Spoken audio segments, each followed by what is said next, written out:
everyone. My name is Kirti and I am a student of BSc Chemistry Honors second year. So, in this video lecture, we will discuss about the chapter the distribution law. Distribution law क्या होता है, उसकी definition क्या होती है, उसके लिए conditions क्या क्या चाहिए और उसकी थर्मोडायनेमिक्स डेरिवेशन क्या होती है, उन सब के बारे में आज हम इस वीडियो में डिस्कस करेंगे।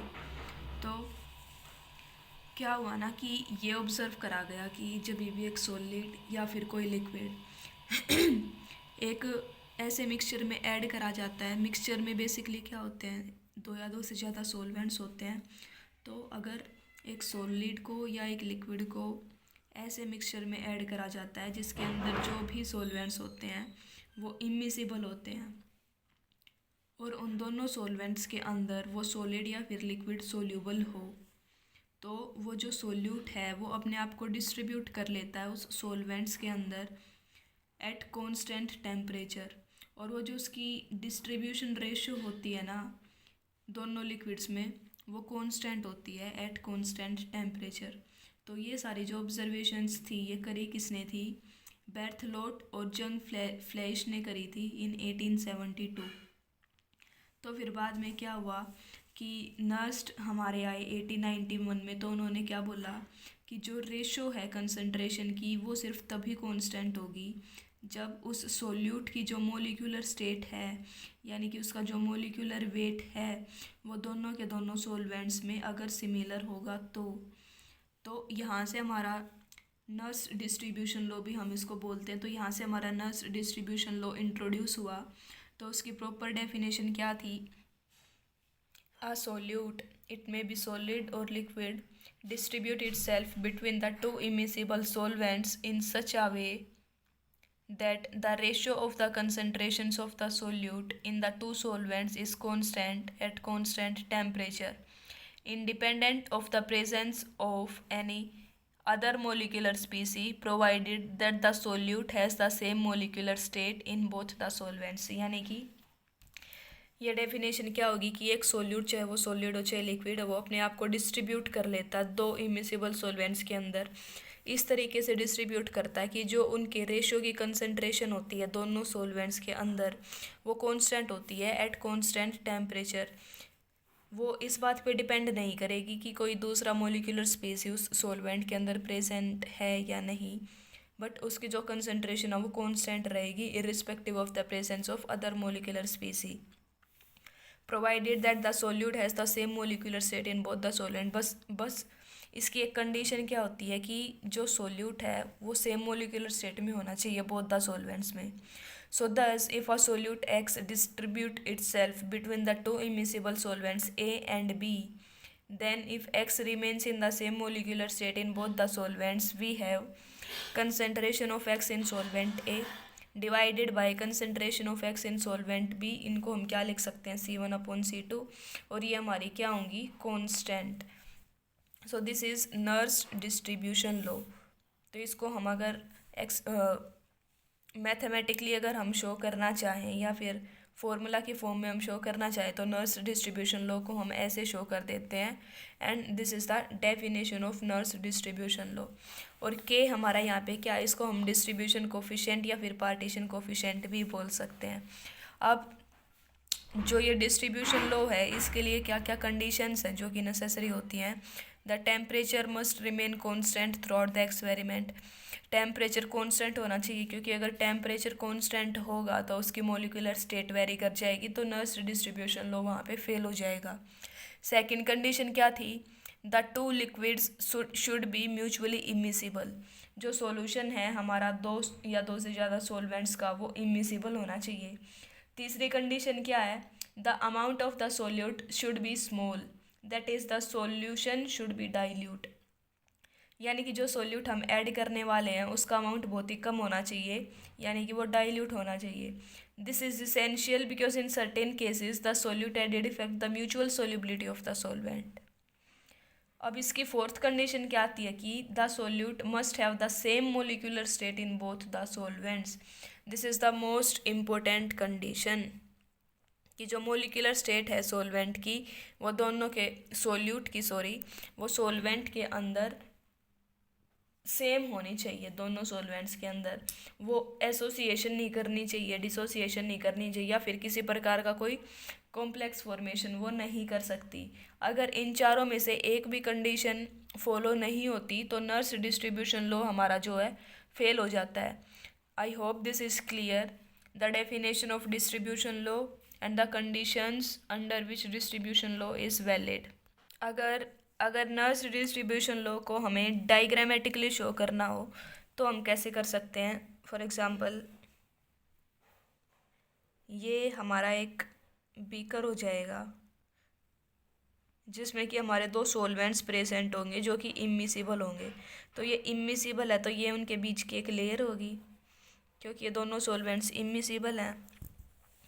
लेट्स से इस वाले में है सॉल्वेंट ए और इस वाले में है सॉल्वेंट बी। इसकी कंसंट्रेशन है C2, इसकी कंसंट्रेशन है C1 और ये X है, ये इसमें भी डिसोल्व हुआ है और इसमें भी डिसोल्व हो रहा है। यानी कि ये जो दो इमिसिबल सॉल्वेंट्स हैं उन दोनों में जो हमारा सोल्यूट X है वो इक्वली डिस्ट्रीब्यूट हो गया है। तो ऐसे हम इसको डायग्रामेटिकली भी शो कर सकते हैं। अब नेक्स्ट हम पढ़ेंगे thermodynamic derivation of distribution law. तो चलिए शुरू करते हैं।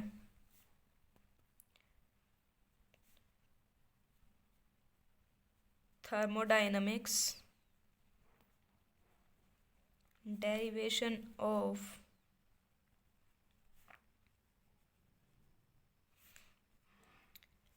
Distribution law. तो क्या होता है कि ये जो थर्मोडायनेमिक डेरिवेशन है डिस्ट्रीब्यूशन लॉ की, ये किस प्रिंसिपल पे काम करती है कि if there are two phases in equilibrium that is two immiscible solvents containing the same solute dissolve in them then the chemical potential of a substance present in them must be same in both the phases। यानी कि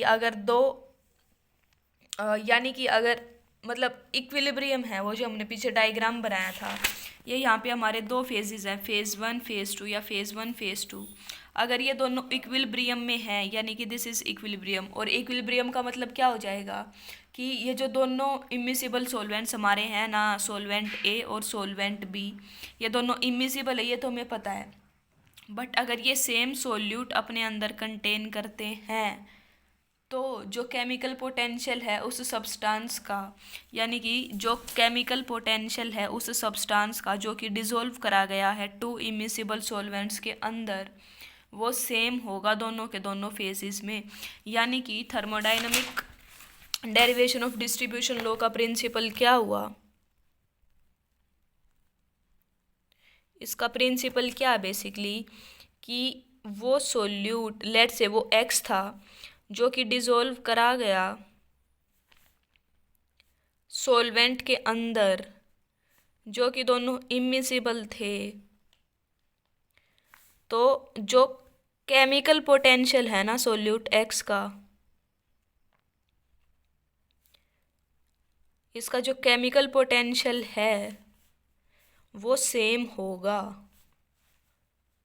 इन both the phases. Clear? बहुत simple words में मैंने बताने की कोशिश करी है कि जो हमारा सोल्यूट एक्स डिसॉल्व करा जाएगा सॉल्वेंट में, तो उस सोल्यूट एक्स का जो केमिकल पोटेंशियल है वो दोनों के दोनों फेजेस में सेम होना चाहिए, ये इसकी कंडीशन थी। तो अब थर्मोडायनामिक्स से अब जो हमारा केमिकल पोटेंशियल होता है उसको हम किससे रिप्रेजेंट करते हैं, म्यू से। तो अब थर्मोडायनामिक्स से हमें पता है कि जो केमिकल पोटेंशियल होता है किसी भी सब्सटेंस का, वो उसका रिलेशन क्या होता है, mu is equal to mu naught plus RT natural log A। तो ये होता है हमारा, जहाँ पे म्यू नोट हमारा क्या होता है, standard chemical potential, and A क्या होती है, एक्टिविटी ऑफ द सब्सटेंस या फिर activity of the solute. Mu naught हमारा यहाँ पे क्या हो जाता है, standard chemical potential, this is standard chemical potential, और A हमारी क्या हो जाती है, एक्टिविटी ऑफ सोल्यूट हम इसको बोल सकते हैं। ठीक है, तो अब अगर हम ये सेम चीज़ अप्लाई करें उस सोल्यूट में जो कि लिक्विड A में है, तो उसके लिए क्या हो जाएगी, mu A is equal to mu naught A plus R T natural log L N A, यानी कि ये उस सोल्यूट का केमिकल पोटेंशियल है जो कि सोलवेंट ए के अंदर प्रेजेंट है। इसको हम मान लेते हैं इक्वेशन फर्स्ट। तो सिमिलरली फॉर सोलवेंट बी के लिए केमिकल पोटेंशियल क्या हो जाएगा, mu naught B plus R T L N ए।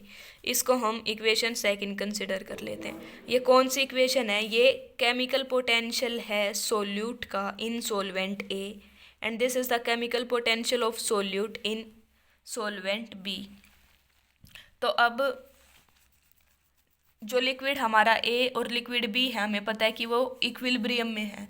तो इक्विलिब्रियम में है तो इसका मतलब क्या हुआ कि इसका जो केमिकल पोटेंशियल है वो भी सेम हो गया, mu A is equal to mu B. तो अब इन दोनों इक्वेशंस को अगर हम कंपेयर करें तो क्या आ जाएगा हमारा, mu naught A plus R T L N A is equal to mu naught B plus R T natural log ए।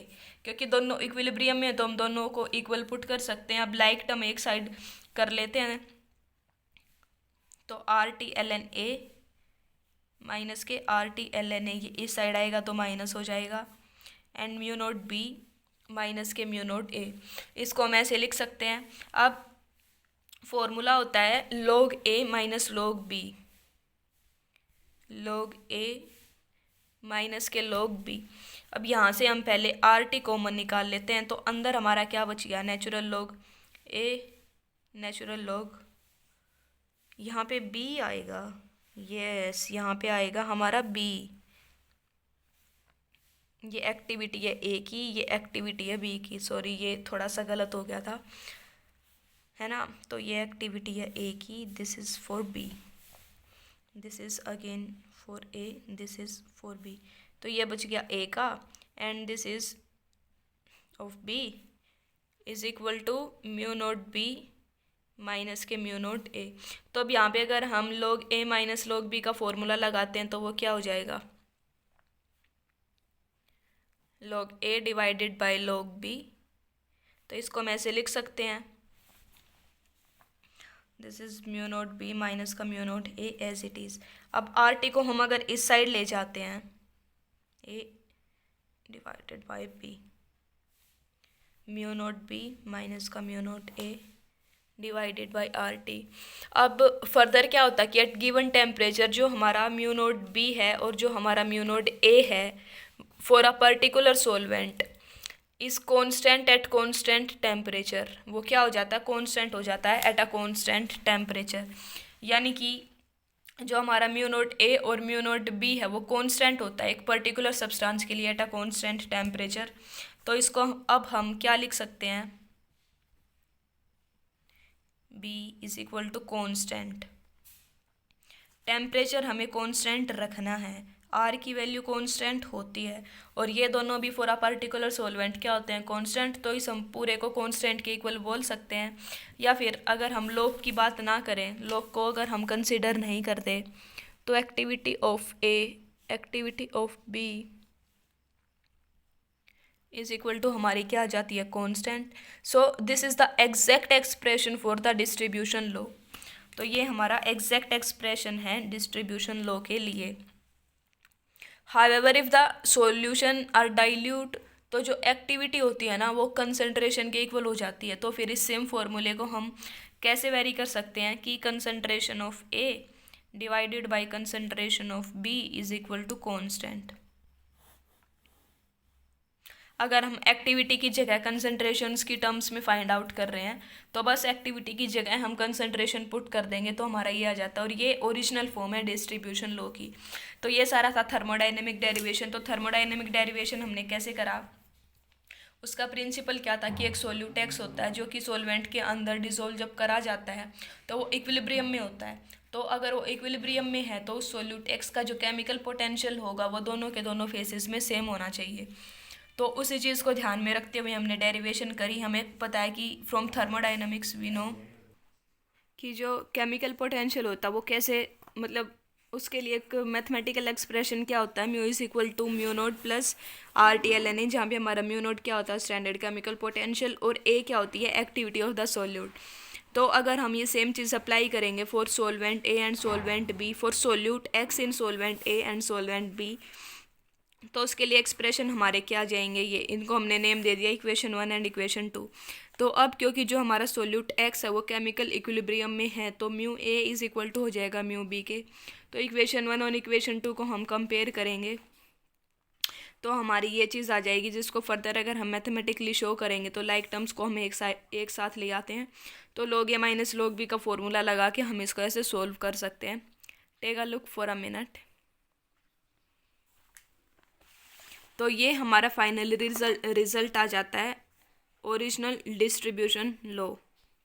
ये एक्सप्रेशन तो था कि जब जो सोल्यूट एक्स है उसकी मोलिकुलर स्टेट सेम रहेगी दोनों सॉल्वेंट्स के अंदर, बट अगर उसकी मोलिकुलर स्टेट चेंज हो जाती है, तो अगर मोलिकुलर स्टेट चेंज हो गई तो उसका डिस्ट्रीब्यूशन लॉ की वैल्यू भी चेंज हो जाएगी। तो अब हम देखेंगे कि for different cases, for example अगर एसोसिएशन हो जाता है सोल्यूट का, डिसोसिएशन हो जाता है या कॉम्प्लेक्स फॉर्मेशन हो जाती है, तो उसके लिए डिस्ट्रीब्यूशन लॉ की क्या वैल्यू आती है। तो हमारी हेडिंग क्या हो जाएगी, change in molecular state and distribution law. Molecular state and distribution law. तो इसके लिए केस फर्स्ट क्या हो जाएगा, when the solute undergo association, when the solute undergoes association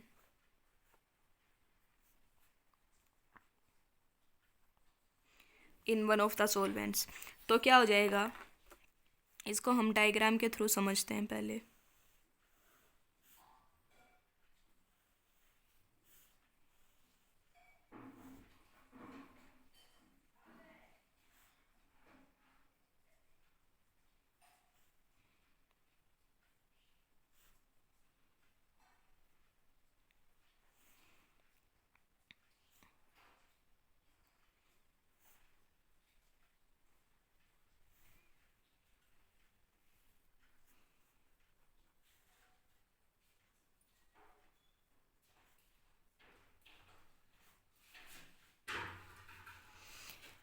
तो यहाँ पे बेसिकली क्या हुआ, ये फेज़ 1 है, ये फेज़ 2 है। फेज़ 1 में जो सोल्यूट एक्स है उसमें कोई चेंज नहीं आ रहा, तो उसको हमने लिख दिया as it is. But phase 2 में क्या हो रहा है कि एसोसिएशन वो शो कर रहा है, यानी कि N number of X particle मिल के एक्स एन की फॉर्मेशन कर रहे हैं, यानी कि एसोसिएशन यहाँ पे हो रहा है। तो इस केस में क्या हो जाएगा, हमने क्या सपोज कर लिया कि जो एक्स है वो नॉर्मल मोलिकुलर स्टेट में है फेज़ 1 में, but N molecule of it associate to form complex molecule X N, यानी कि N molecule of it association show कर देते हैं to form X N molecules in phase 2। तो अब यहाँ पे दो केमिकल इक्विलिब्रियम एग्जिस्ट करेंगे। तो जो फर्स्ट केमिकल इक्विलिब्रियम है वो क्या हो जाएगा कि एक्स जो है इक्विलिब्रियम में है एक्स के साथ फेज़ 1 में, और दूसरा इक्विलिब्रियम क्या हो जाएगा कि जो एन एक्स है वो इक्विलिब्रियम में है विद एक्स एन फेज़ 2 में। तो यहाँ से हमारे दो इक्विलिब्रियम एग्जिस्ट कर जाते हैं इस केस में। तो अब हम सपोज कर लेते हैं कि जो टोटल कंसंट्रेशन है, total concentration of solute X in phase 1 वो कितनी है हमारी 7, और जो total concentration of solute X in phase 2 वो कितनी है हमारी C2। ओके, अब फर्दर क्या सपोज करेंगे कि अल्फ़ा हमारी क्या degree of association, degree of association in phase 2। अब फिर क्या हो जाएगा कि जो कंसंट्रेशन है एसोसिएटेड मॉलिक्यूल की, concentration of associated molecules in phase 2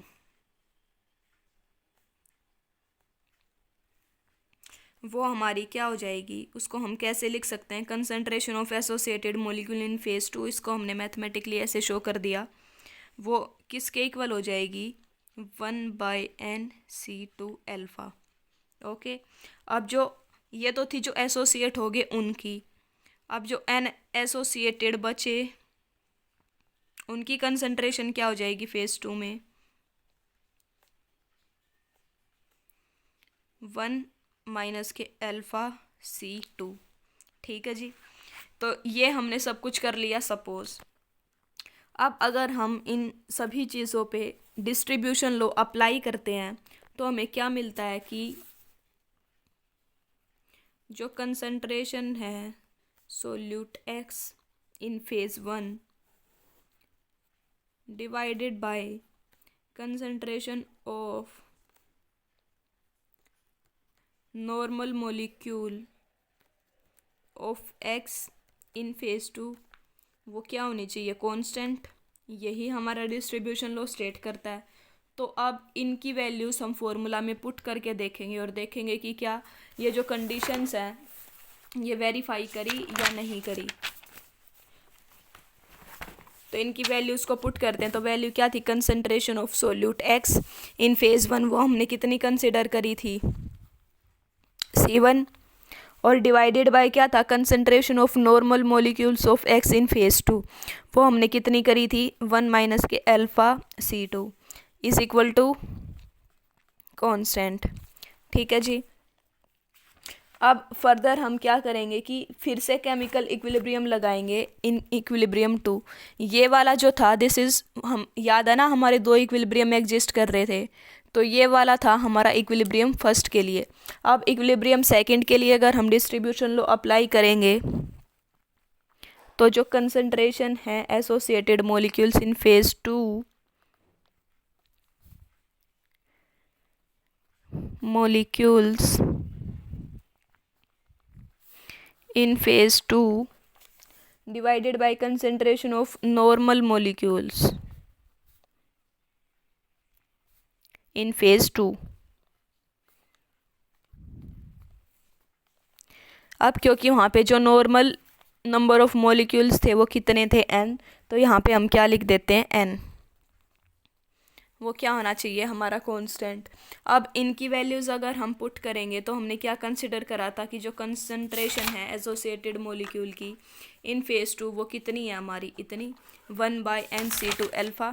तो यहाँ पे वैल्यू पुट कर दो 1/nC2 अल्फ़ा डिवाइडेड बाय जो नॉर्मल मॉलिक्यूल्स हैं वो कितने थे हमारे, 1 माइनस के αC2 एंड n, ये क्या होने चाहिए, इज इक्वल टू कांस्टेंट।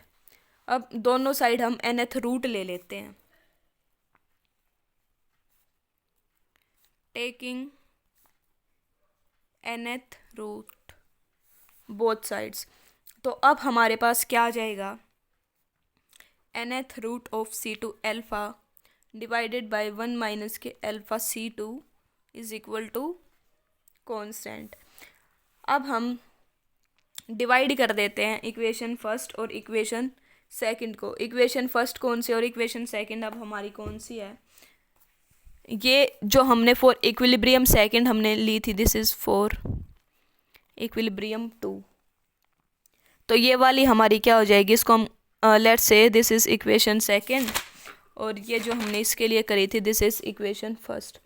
अब इन दोनों को हम डिवाइड कर देते हैं, दोनों इक्वेशंस को डिवाइड करेंगे, C2 divided by 1/nC2 alpha 1 minus के अल्फ़ा एंड C2। इस वाले से ये वाला कैंसिल हो जाएगा, दोनों किसके इक्वल थे, कांस्टेंट के इक्वल थे। तो यहाँ से हमारा क्या आ जाएगा, C1 divided bye 1/nC2 alpha. और क्योंकि हमने इसका nth रूट लिया था तो उसको हम कैसे शो कर देंगे, C1 divided by nth root of C2 alpha is equal to constant. Further इसकी कैलकुलेशन पे क्या आ जाएगा, C1 divided by nth root of C2 is equal to constant. So this is the exact form when the molecules get associated. This is the approx formula.